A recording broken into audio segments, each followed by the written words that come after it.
You're listening to the My Hair Ain't Nappy podcast, where I'll be giving valuable insights and thought-provoking perspectives about the connections between our hair and how we live our daily lives.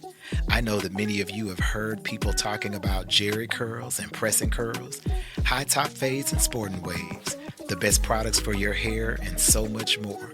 But what you haven't heard is how our hair can be a full reflection of what's going on in our hearts, what's going on in our minds, what's going on in our bodies, and what's going on in our souls. I'm your host, Darius Peace, and I'm excited to be your weekly guide on the journey to having better hair and a better life.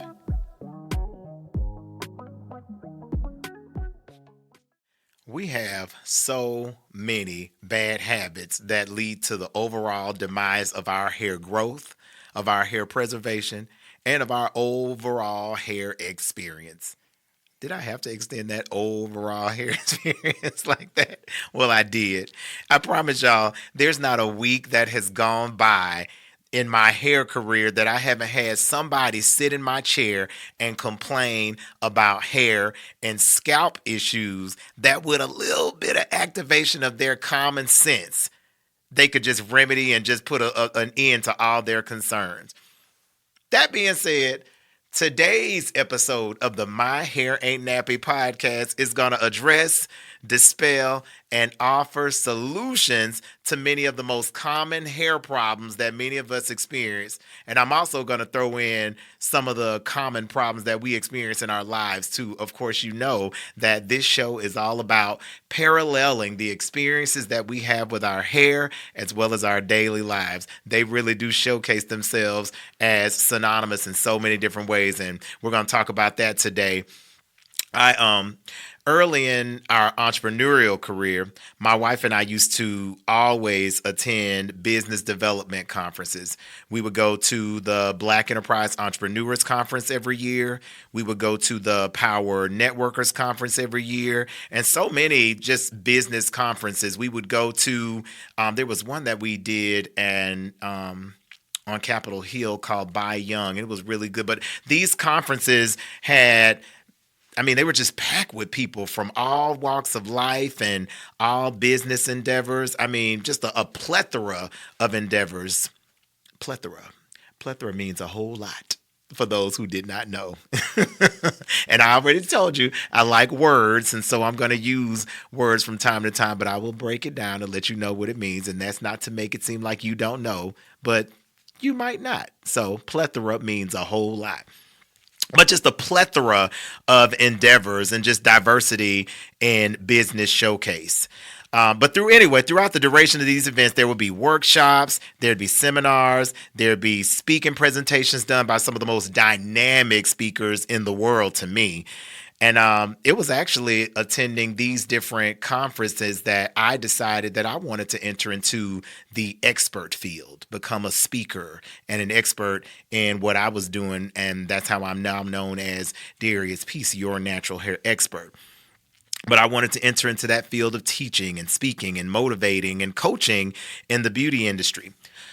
Well, one of the speakers that my wife and I would most commonly listen to, and I'm not going to call that person's name because I'm not going to endorse them until they are a sponsor for the My Hair Ain't Nappy podcast. And so then I will put their names out. But until then, we would always listen to this speaker, and they were dynamic. But what stood out the most about this speaker was this phrase right here.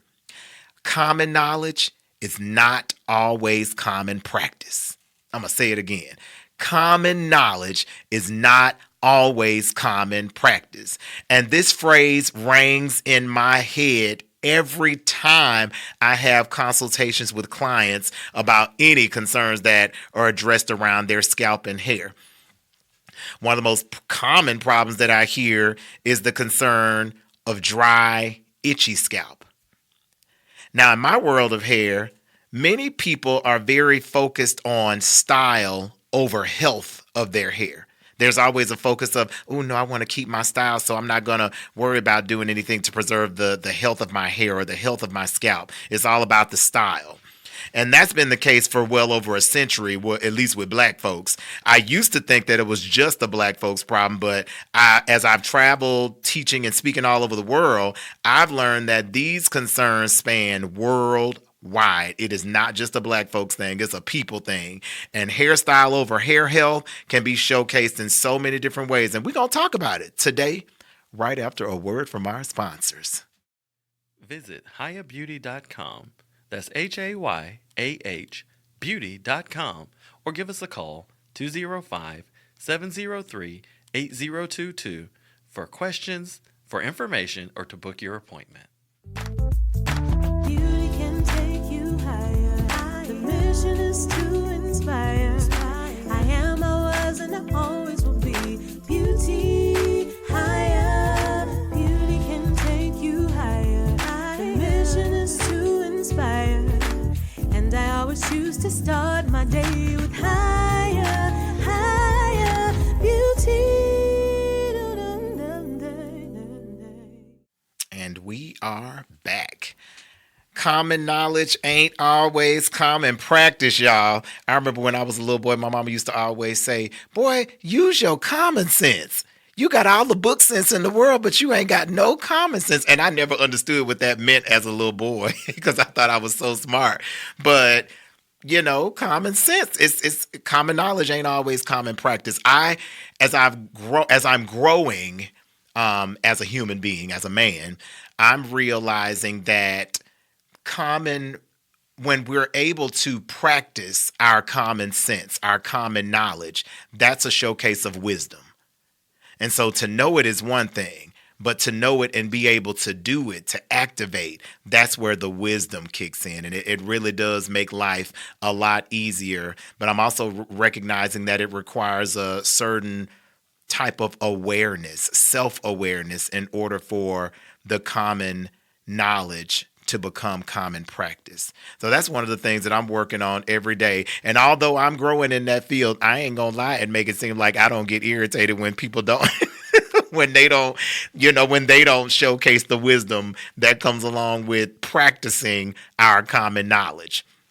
So I'm gonna start with this one right here, because this is one of the most common sense concerns that I have while working behind the chair in the salon. Dry and itchy scalp. I have so many cases of dry and itchy scalp that people bring my way. And the most common reason that people experience this in my world is from infrequent shampooing and conditioning treatments.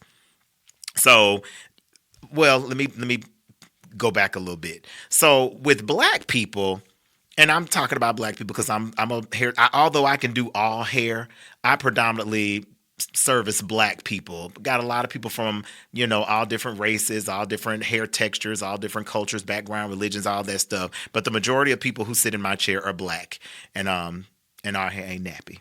Let me just add that in there.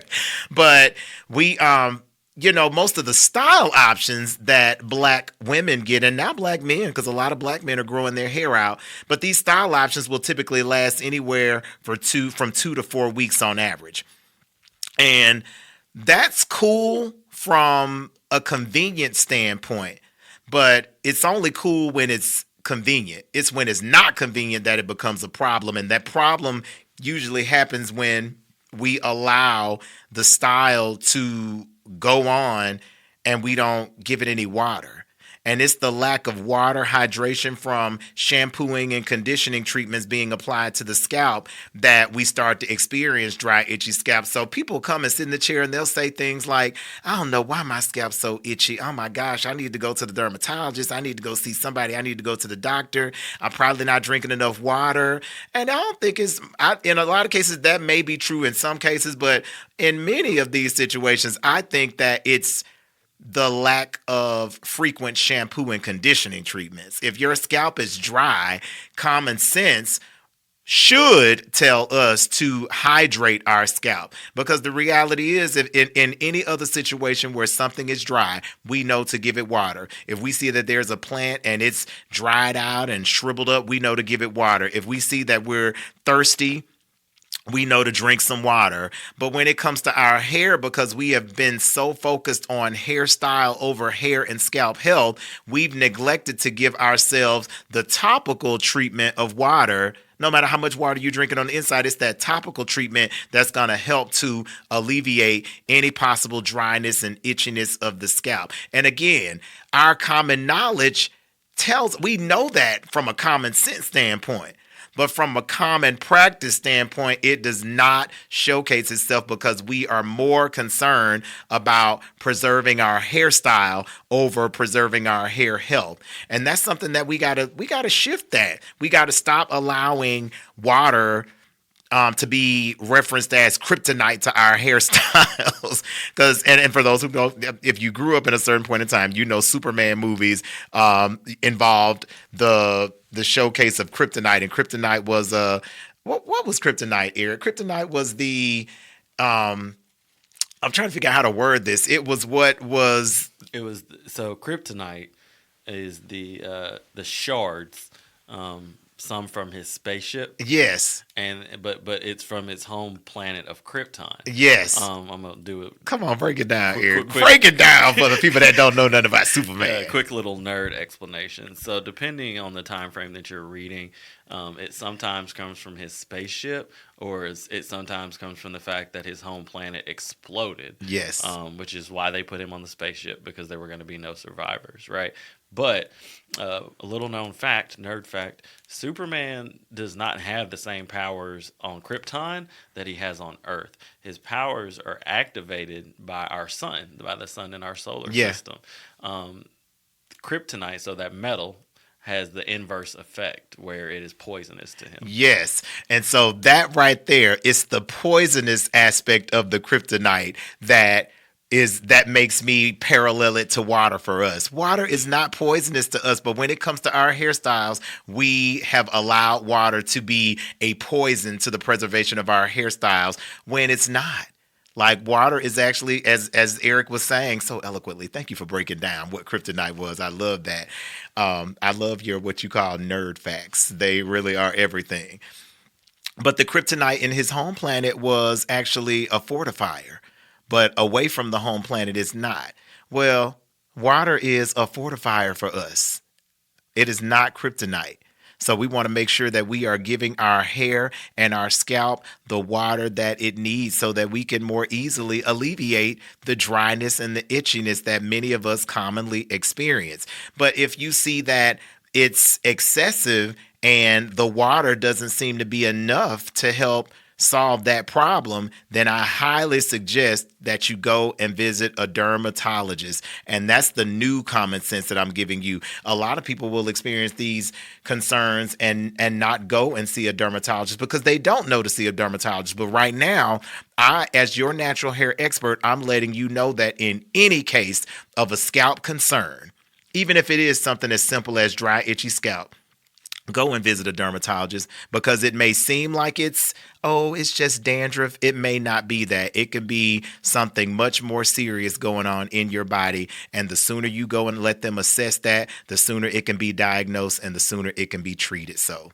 let that knowledge right there become common for you so that it can become a common practice for you, and it'll help you have a overall better experience with your hair and your scalp. And your life, if you let it. So, here's another one. You would think that this would be common sense, but in a lot of cases, it is not. So there are so many people who have suffered major hair loss from traction and excessively tight pulling braids. I mean, every time you look around, there are so many people who have had their edges snatched out from the use of, or the excessive application of braids and the excessive improper removal of braids. That's been like a major culprit of damage for a lot of black women that we see running around here, especially in a certain age range. And the crazy thing to me is that we'll see this damage on people's heads and still see them continuously getting braid treatment after braid treatment, snatching the hair back further and further and further. And the thing that's crazy about it to me is I'm like, wait a minute now, common sense should tell us that we should stop doing this because we see that it is harming us. But we still do it over and over again. Common knowledge ain't always common practice, y'all. But that's one of those things that we can change that. We can change that right now. Sometimes it just takes somebody reminding us, hey, your edges are going back, and that's not helping the problem. And of course, tactfully, we ain't trying to make nobody feel bad around here, but tactfully addressing that problem. Hey, let's stop that right here because this problem just keeps getting worse and worse. And because this has already showcased itself as a culprit to the damage, let's do something else. There are other styles that we can opt for. As a matter of fact, try locks. If you know that you like wearing braids over and over and over again, braids are actually what I consider to be a counterfeit lock. I mean, the convenience and the look that people are mimicking is that of a lock. So if that's the look that you're going for and you like, and it's, really good for your lifestyle, then just lock your hair and you're less likely to experience that type of damage because not only is it the braiding, the tight pulling braids that can cause this damage, but the removal of these braids is what also creates this damage. A lot of times, when the hair is braided and the braids are left in for anywhere between 8 to 12 weeks, there is a buildup that occurs at the root of those braids. And that buildup can be from water combined with product. It could be dirt buildup. It could be just grease, oil buildup. It could be all kind of buildup. But as you allow it to set on the hair, it solidifies, it hardens. And as it hardens, when you remove the braids, it creates this cast or cake of buildup at the roots. And once you start trying to remove that from the roots with a comb or however you do it, it is inevitable to not experience some hair coming out with that debris. And so again, now when you know better, it's always good to try to do better. Or when you know differently, sometimes it's good to try to do differently. And so I'm bringing this up so that our common knowledge can now become our common practice. And we ain't around here looking crazy because we're not, or looking crazy and not showcasing wisdom because we keep doing the same thing over and over again and perpetuating the same problems over and over again because we're not using our common sense. So, solution for this: combing through that build up very gently, and sometimes not even just combing through it, but if you can pull apart horizontally, pull that section apart horizontally and break up the buildup, and then, go through it, because it could be time consuming, but if you really want to best preserve your hair without any loss, this will really come in handy. And I'm saying this because I want this to become a common knowledge as well as a common practice for you. And so we can start dispelling that. That lady said it so clearly. She would say it over and over again. Common knowledge is not always common practice. Of course, in my head, it rings as common knowledge ain't always common practice. And we want to shift that.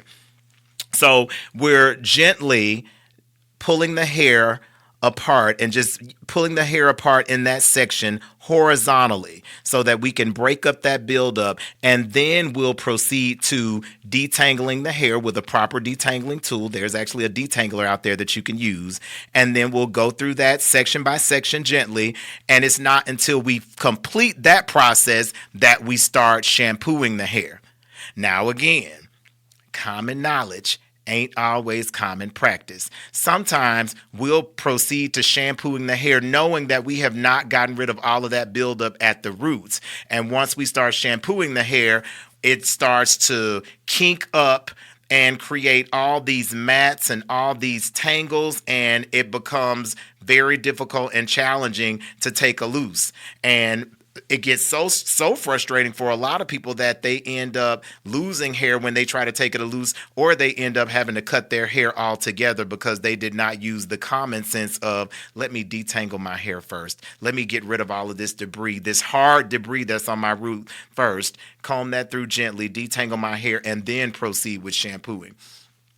And the reality is, as I mentioned, this may not be common sense for everybody. Everybody may not know that. I mean, you only know what you know.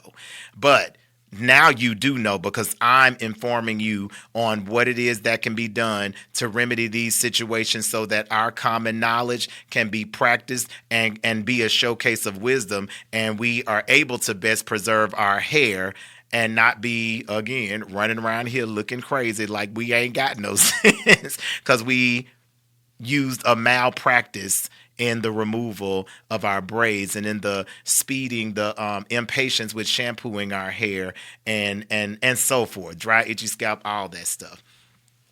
Another one would be thinning. If your hair is looking thinner, please don't self-diagnose the situation because your common sense does tell you that you are not a doctor unless you are. But in most cases, you're not. We're not medical practitioners who are here to self-diagnose the situations. Again, like I said, common knowledge is not always common practice. And so many of us will ignore medically treatable conditions by telling ourselves what we think it could be. Well, my grandmama was thin, so that might be the case with me. Or my mama, she started losing hair in the back of her nape when she was 20, so that might be the case for me. And a lot of times, the sooner that we can go and visit a healthcare professional, and more specifically speaking, a dermatologist in these cases right here, we could prevent so many things because a lot of these conditions are medically treatable. But we miss out on that and we prolong the situations and allow more loss and more irritation and more of the problem to occur. And then it gets to a point where it is too late to treat it. Now the hair is gone. Now there's permanent damage done in those areas when we could have exercised some common sense and go to the doctor.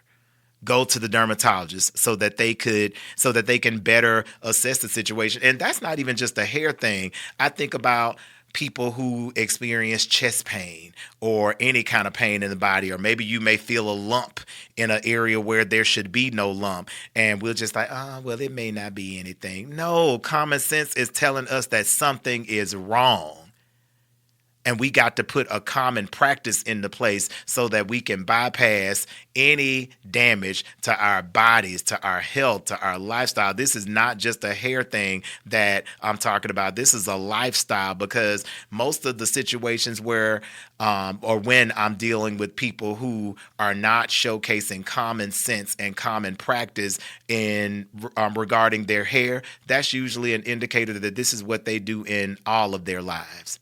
Like ignoring everything or self-diagnosing everything or not using their common sense to deal with any of the issues. Even when we think about romance, there are some people who be in some real shitty situations knowing that they could have bypassed that. I'll use the example of somebody who, we got together, like he was cheating on his wife, I was cheating on my husband, but we got together and we gonna live happily ever after. Well, that's possible. But the reality is the likelihood of you being able to preserve a relationship with somebody who is likely to walk out and get with somebody else when things get tough is more likely going to happen to you. And common sense would tell most of us that. But again, common knowledge ain't always common practice. So that's what I really wanted to articulate today. I wanted to really go into detail about common knowledge ain't always common practice, but it can be. And so the way we can really foster wisdom in our lives and create a lifestyle of our common knowledge being our common practice is by, one, showcasing some self-awareness. I need to look at myself, even if that means that I need to pause and reflect, step outside of myself for a moment so I can hear myself, so I can see myself, so I can smell myself, so I can really be aware and cognizant and present with what's going on with me so that I can make the best decisions with the knowledge that I have for my life. And guess what? My hair ain't nappy. Until next time. And your hair ain't nappy either. Thank you, Eric. Speakers, coaches, experts, and entrepreneurs. Whether you're keynoting events, growing your business, or commanding the boardroom, you are highly skilled and accomplished at what you do. But something's missing. You don't have a cohesive brand to match your level of success. But not to worry, that's where we come in. We're Honeysuckle Lane Creative Co., and we create stunning visuals that capture the essence of your business and give you the online presence of your dreams.